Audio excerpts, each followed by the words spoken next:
G'day everyone, this is Greg Ryan and welcome to episode 36 of Rare and Resilient 1 in 5,000 podcast where we're talking IA-ARM. And today we are joined by Nat from Melbourne, Victoria, my hometown, who is the mum of Levi, who's 18 months old. Welcome to the podcast, Nat. Hi Greg, thanks for having me. Oh, it's absolute pleasure. I've been following yours and Levi's journey for a while now. So yes, we're in a position where now that he's at 18 months, you've been through a lot.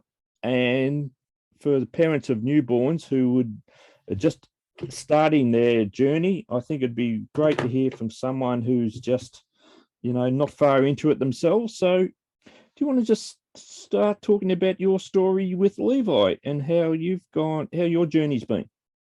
Yeah, absolutely. Well, firstly, thank you for having us. And secondly, we've been following your story. One of our surgeons actually put us onto you in one of our appointments. And since that day, I think we've just, Levi's loved watching all the pictures and I've loved reading all the stories and really feeling like, being a part of a community that we didn't know existed. And I think that's a real shame because there's so many issues for young children out there, especially, these congenital issues that more parents, more pregnant women, more families should be aware of before giving birth, knowing what could go wrong or knowing, at least having an idea, I think is probably my main focus after all of this. But yeah, so I had a very typical pregnancy. I was very sick. Luckily, we were during COVID, so I didn't have to go into the office. I could be sick at home, which was lovely. And then we had all of the genetic testing and nothing came of it until Levi was born. So the pediatrician didn't pick up Levi's IA. It was actually picked up when I sent Peter, hubby, over to do the weight and height for Levi with the midwife. So they took him over and obviously flipped his legs up and she said, hang on, there's something not right here. And for all those mums who have just given birth, you have no idea what's going on. The adrenaline is going crazy. And to hear hubby say, Nat, there's something wrong. You feel like you're floating and you can't possibly imagine. You think, oh, it's going to be a sniffly nose, or you can't possibly imagine, you can't prepare yourself for that. And then I just remember the pediatrician being called back into the room and she said, oh, I can't pass a catheter. The catheter won't go through. And I thought to myself, that's a really strange thing to say. Why would you say that? And Peter came over and said, he doesn't have a bum. And I said, what do you mean he doesn't have a bum? And it escalated from there. We were very, very lucky. There was no pediatric surgical suite and very limited pediatric care where we were at Werribee Mercy. So they organised a piper straight away for Levi and he was pipered up to Monash Children's. Yeah, so for anyone who's from Australia, we're on one side, so we're the very west side of Melbourne, and we were trucked to the very east side of Melbourne. The Monash facility was fantastic. They also amazingly took me for my postnatal, so I could be transferred over there and be in hospital with Levi. That must have made it so much of a difference to you. Absolutely, because obviously another great option is the Royal Children's, but it's a children's hospital, so I certainly couldn't have been there. So actually Monash worked out really well for us. I was in there for the next 5 nights and they just said to me, use this as a hotel. Whenever you're going to go home, you go home, just stay as long as you need. They were really very good. They didn't rush us at all. And then Levi went up maybe 5 o'clock in the afternoon. I got up there by 10. And I just remember going into NICU and thinking, what is this? Like, what's just happened? I've just given birth. And now we don't know. We weren't given any instruction. We were told that a catheter wouldn't pass. The pediatrician didn't know anything about imperforate anus. She didn't know anything about anorectal malformation. She couldn't give us a name. She couldn't give us a term. All she said was, I don't think he has an anus. but I don't know. I just don't know. Geez, that must have been very, very confusing at the time. It really was. And my husband's first language isn't English. So when someone tries to speak to him in any kind of medical jargon, it goes over here. And for me, being transferred up to Monash, there was a lot of things that, I could be there, I could be close. For me, that was really, really important, especially not knowing what any of the outcomes were going to be or what even the issue was. But for hubby, I mean, he came home to an empty house with our dog. And a shout out to all the dads who go home at the end of the day and have no idea, or even the mums or the kids or the grandparents. I reckon he sat in this house. I made my dad come up to sit with him because I didn't know what his mindset was going to be. He's just gone through this amazing experience of cutting the cord on his son, and to be told, hi, we're now going to take your wife and child away, and we don't know what's happening with your son, must be heart-wrenching. I could at least be there and touch him and feel him.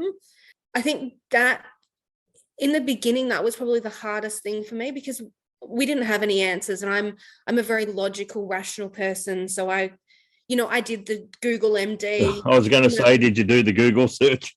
Absolutely, I did. And obviously this massive list of awful things came up. And so I call hubby and I'm like, don't Google. Just don't Google. Whatever you do, don't look at it. We'll deal with it. I'll talk to the surgeons in the morning and we'll work out what's going on. So full props to Monash. The next morning, obviously, husband came up. I reckon at 8 o'clock, the surgeons were already in my room saying, let's go across. We'll have a look at Levi. We'll talk you through it.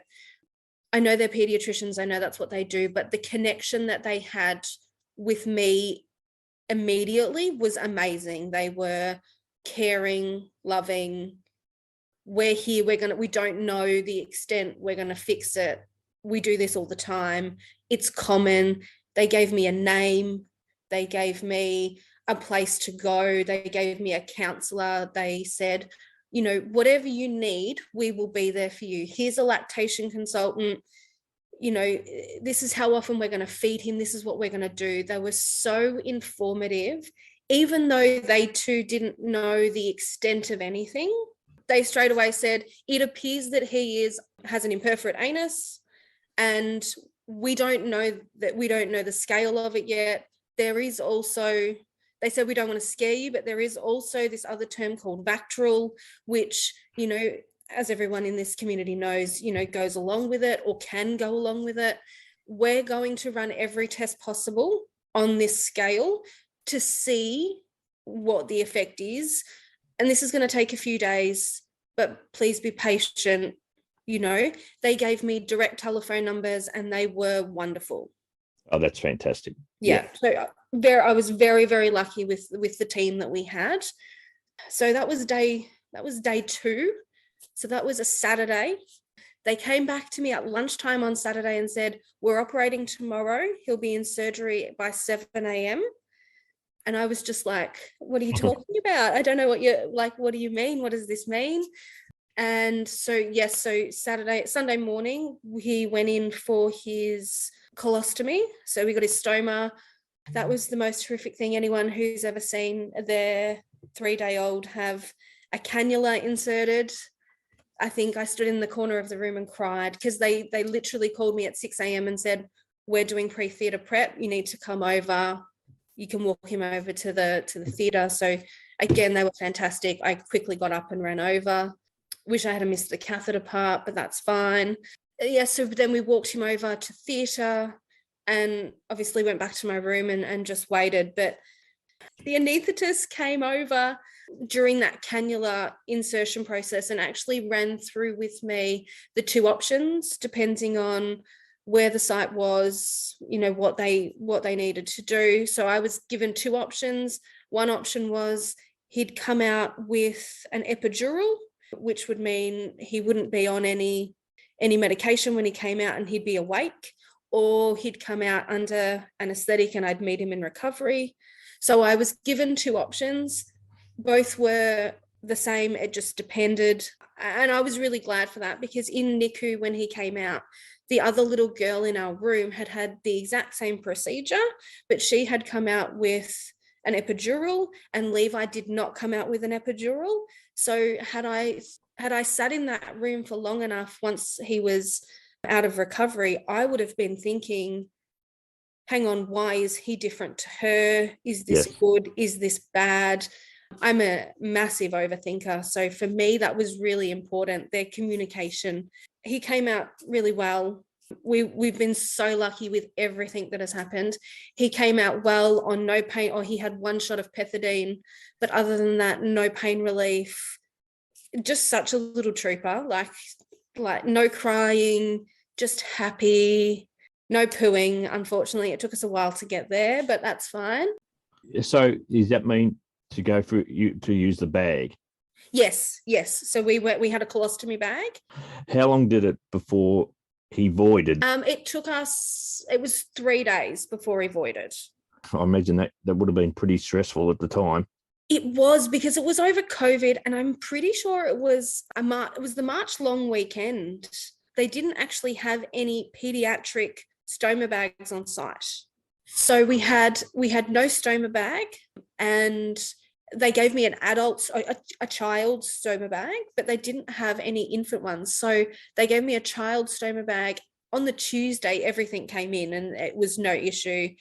He was bag free for a couple of days, but then by the time, just a little bit of leakage, by the time Monday came around, we were voiding. So we were grateful that we had the bag, and the stoma nurses on site, actually. So they were also awesome. I'm fortunate enough to have met a couple of the stoma nurses, and they've actually given us some of their excess supplies that we've sent to Ghana from Monash. They've been magnificent. Yes, I actually have a box for you for that, so please don't let me forget. I need to send it. Yes, the stoma nurses there are, again, they're amazing. Gave us a direct line and said, if you've got any problems, call. And they were really great. They actually said, you're going to be better at this than us by the time you're done with your stoma, because you're the one doing it at 3 a.m. where there's an explosion, or working out the different, which cream, which powder, all of those different combinations that are different for everybody. So that was, they were really great with that. They said, look, we can absolutely help you with everything, but you will be the expert. That's really important too, because the parents do become the experts, because each child is different. Yeah. Absolutely. Even, chatting amongst the community, we're all a little bit different, and everyone tries to help everyone. And here's what I've used. And yes, absolutely, you try that. But I think you just have to try and see what works for you, and also what's within your price range. Everything's so bloody expensive. Yeah. Now, you mentioned it was a little girl that had the same surgery at the time. So yes. Were you able to meet up with her parents? Yeah, so I did chat with them a few times, but I know she was Vactral, and I know they had a lot of other issues. Then after we left NICU, she was still in NICU because she was having some issues, but I never saw them again in the hospital. Oh, okay. Now, how did the Vactral tests go? What did Levi have any other associated issues? So all the Vactral testing was negative, except for we had a blip on his heart scan that they said, we don't know, it will probably just resolve itself, but it was nothing to worry about. So that was all we had Vactral-wise in the initial testing. Like most IA kids, I'm sure they all go for their kidney scans and get all of those things. So Levi had his PSARP at 2 months. Oh, that's great. Having it so quickly. We were very early. COVID actually really assisted us, because everyone all of the elective surgeries kept getting shut and stopped. And so because we were a level 1, category 1 surgery, we kept getting pushed forward. So we were actually rushed through. Yeah, that's interesting, because I have seen a lot of examples where it's been the opposite, where a lot of parents have just been waiting to have their the PSARP, and it's been delayed because of COVID. So Yeah. I suppose in some respect you're in the right place at the right time. We absolutely were. And our surgeon, Dr. Amalia, said to me, no poo, no life. You're category 1, you're going through. Oh, that's wonderful. And I said, I'm with you. Whatever you need, we'll be there. You just tell me a day. Right. Now, did you ever actually find out what classification type ARM he was born with? So he is on the mildest of the mild scale. That's great. So what we did find is within those last kidney scans and when they did the iodine dye, we found that he had the colon had literally come all the way down and it had just stopped shy, and there was a tiny, tiny little tube that actually came to the anus but didn't exit. I see. Right. So he was so close, but didn't quite come through. So again, something else we were very lucky with, it stopped just short, making everything probably that much easier for the surgeons. And I suppose the other good thing with that is when we were there, the doctor called and she said, look, we're going to do a quick check just to make sure that the connection hasn't come through into his urethra. Yes. And so while they were there, they actually found about 4 or 5 post-urethral valves.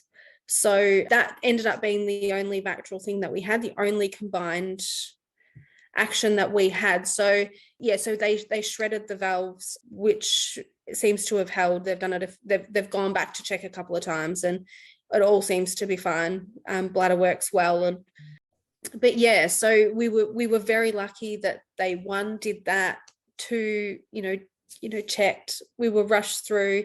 I think at 4 months we had our stoma reversal. Geez, you really have got it done really quickly. We did. The dead of winter, we were in having our stoma reversal. Yeah, they were very, very quick, very on it. I think also probably because we were such an easy case, it probably did really assist. And the big question is, how did you handle the dilations, especially with him being so small too? I'd imagine like 2 months. Actually, it was something you said, and I know a lot of people say this, you're not doing it to them, you're doing it for them. Yeah. And it was something that resonated. And I remember the first time I couldn't even do it, so we did them with the surgeon, and then we came home and I said to Peter, we're doing it tonight, right? Let's do it. And I couldn't get the dilator in, and I just burst into tears and I said, I can't do this, I can't do it. He said, you can do it. And I said, no, I can't. And I called a friend who's a nurse, and she said, I have no idea how to do it. I said, all right, don't ever Google how to do anal dilatations. Don't Google it. Made that mistake at 3 a.m, trying to work that out. Don't do that. I called the stoma nurse the next morning. She said, I'll put you through to the specialist clinic, and they said, look, come into emergency if it's an emergency and we can go through it. Or they booked me an appointment in the speed clinic. So I went back up to the speed clinic and I said to her, I don't even want you to do it for me. I just want to show you how I'm doing it. She said, you're fine. You just need to do more pressure. You know how to do this. And I did. Yep. But it's that horrific thing of not wanting to do it to them. Yeah, and obviously you're hurting them. And yes. And because they're crying, he was screaming at the top of his lungs. But we got there. We were lucky. We stopped, I think maybe at 5 months, we must have stopped. We got to the right size, and we haven't had to do them. He's been doing great poos. So we've been very lucky that we haven't had to do any more dilatations now that he's older and would understand, that something's happening. Were you still doing them after the reversal?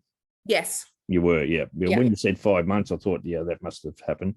Yeah, definitely. We did. Oh, no, must have been longer than 5 months, maybe 8 months. So you've done them for a fair while. We did them for a really long time. And then obviously the surgeon said, you don't have to do them anymore. And I think I did them for another month just to make sure. What would your advice be to parents who are getting to that stage now after you've been through it? Because no one knows more about than having the parent having to do it themselves. I honestly, it doesn't get any easier. It doesn't get any better. I think it is honestly that one line that you said, you're not doing it to them, you're doing it for them, knowing that this too shall pass. You'll get past it, and it's all for good. It's not through the screams and the tears, and that's just your own, and that internal monologue of why are you hurting your child. You're not hurting them. You're making it possible for them to live a more normal life in the future. That's great advice. So Nat, how did your husband handle the whole process of, especially the dilations part?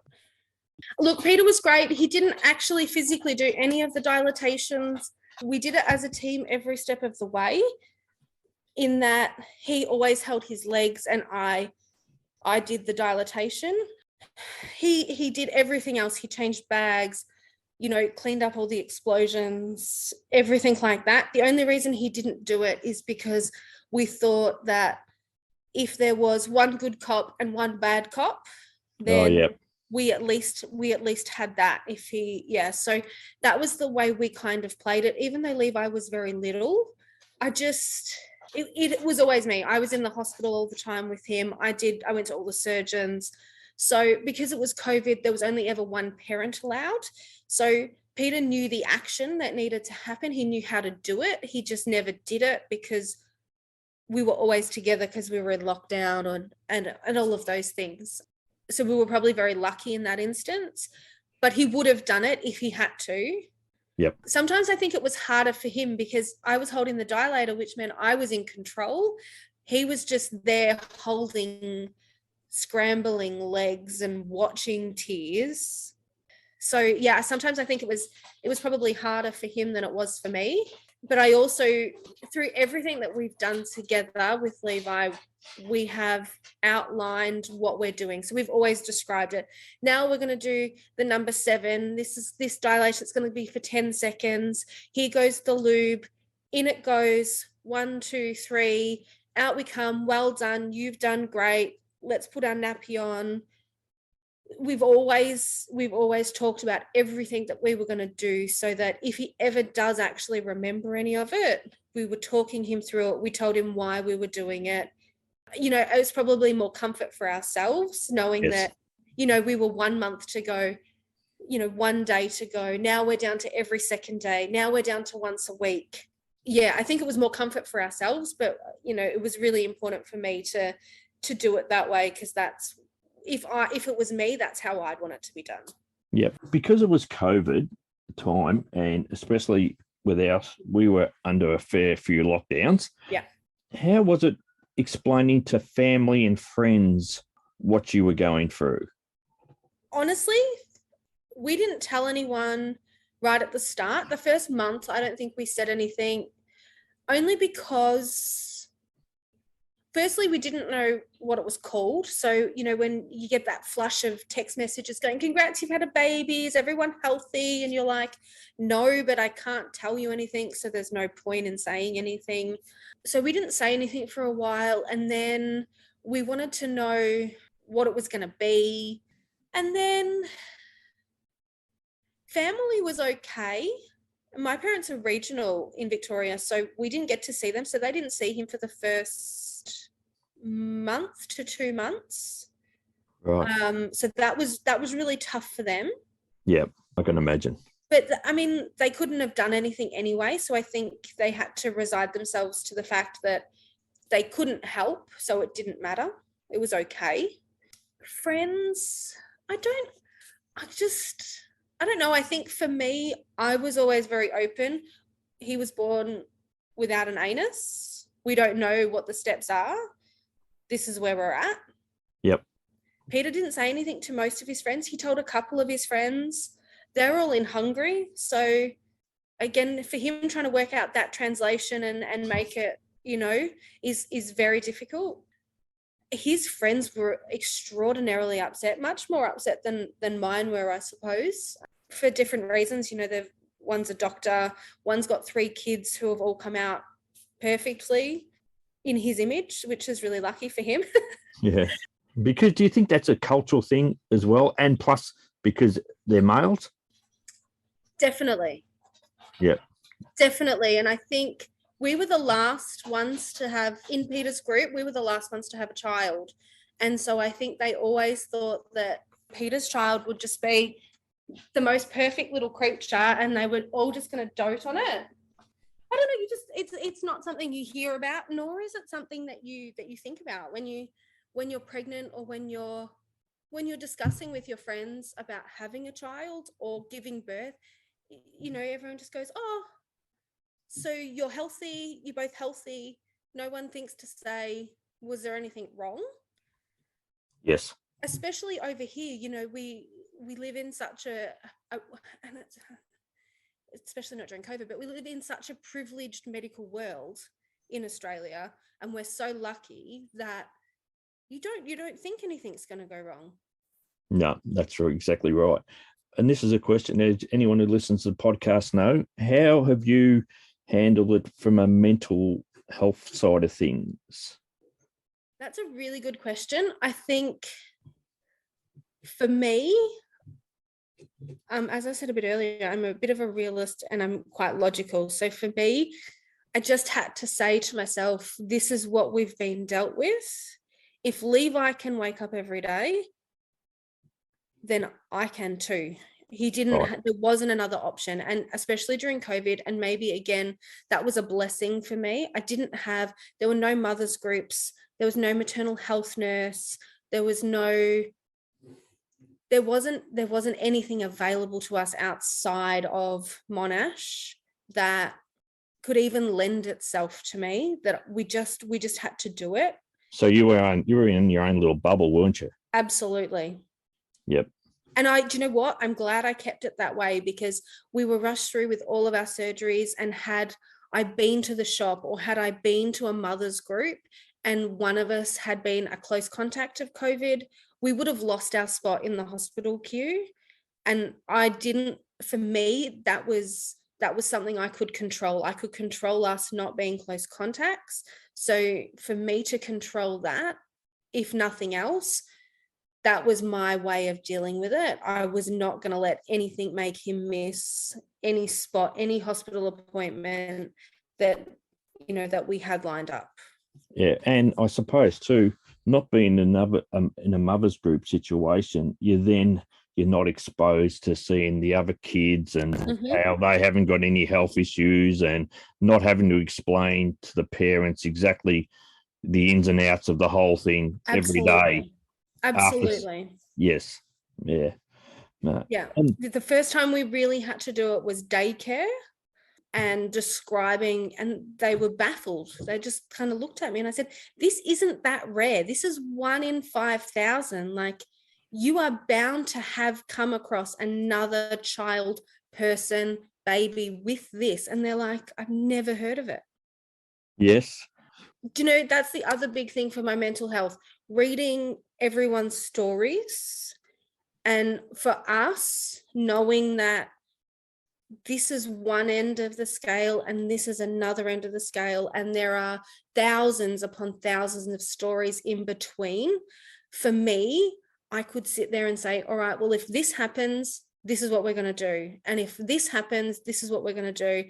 And if none of it happens and we just move forward with our lives and it all falls into place, then we can be a spokesperson to say, bums aren't scary.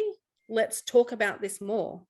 Yep. And did you find reading the Rare and Resilient book helped you? So much so. And I actually gave it to my dad.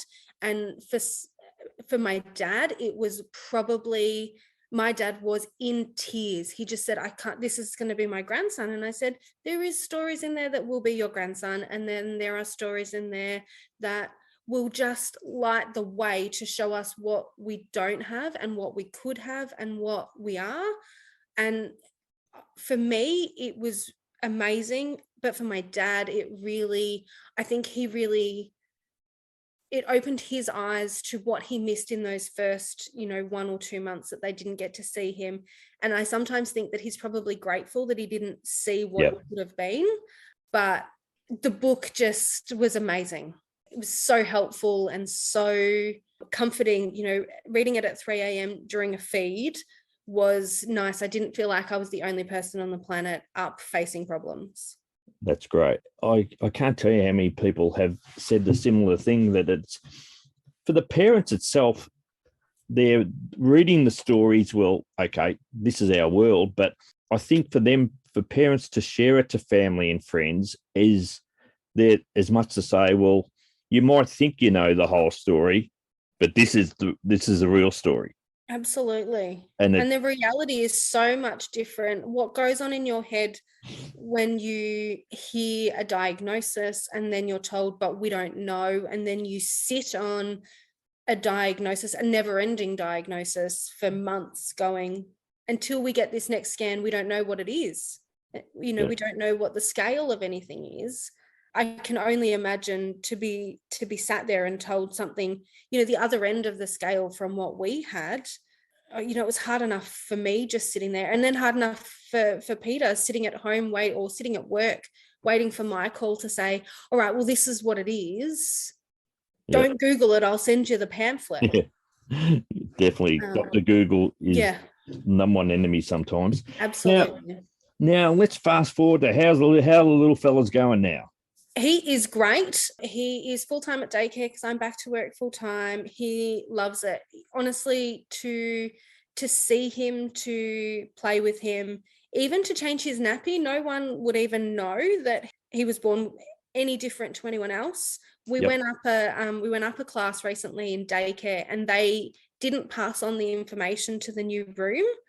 And we were having some issues with poop and being sent home. And so I went and spoke to the new teacher and said, well, so you know about his IA? And she said, no. I said, what do you mean? And she said, well, what's that? And so I explained it, and she said, really?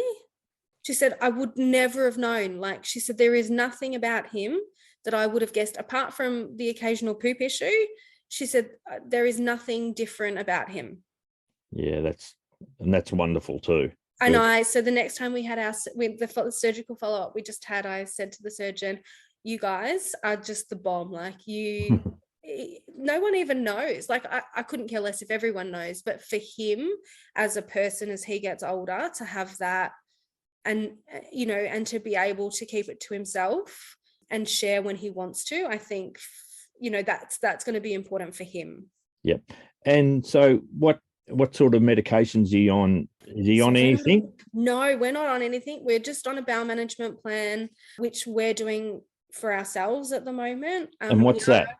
So we're just low grade. So it's really just about making sure that, we're getting a more firm poo, making sure, there's no constipation, no diarrhea. So we're just kind of balancing out the fruit, which he loves, with, fiber, and just playing it really by ear and, trial and error. Absolutely. For an 18-month-old who one day gnocchi is his favorite thing, and the next day he wouldn't touch it with a barge pole and just wants to eat yogurt, it's a matter of sometimes spooning yogurt into his face while putting gnocchi in there at the same time. Have you identified food in the diet that aren't good for him? Absolutely. Sugar is our number one killer. Really? Yeah. Sugar, if he has more than, if he had a whole caramello koala, we're in trouble. Yeah. Well, see, that's just so important and you're not going to know that if other than the trial and error. Absolutely. You can go to as many dietitians and all nutritionists in the world, but until you know yourself. Yeah. And knowing about sugar early is handy because, look, I have no doubt that he's going to be in his teens and get on the grog and go to McDonald's. But for him to know that if that's what he's going to do, that's fine. But there's repercussions tomorrow and the day after and the day after.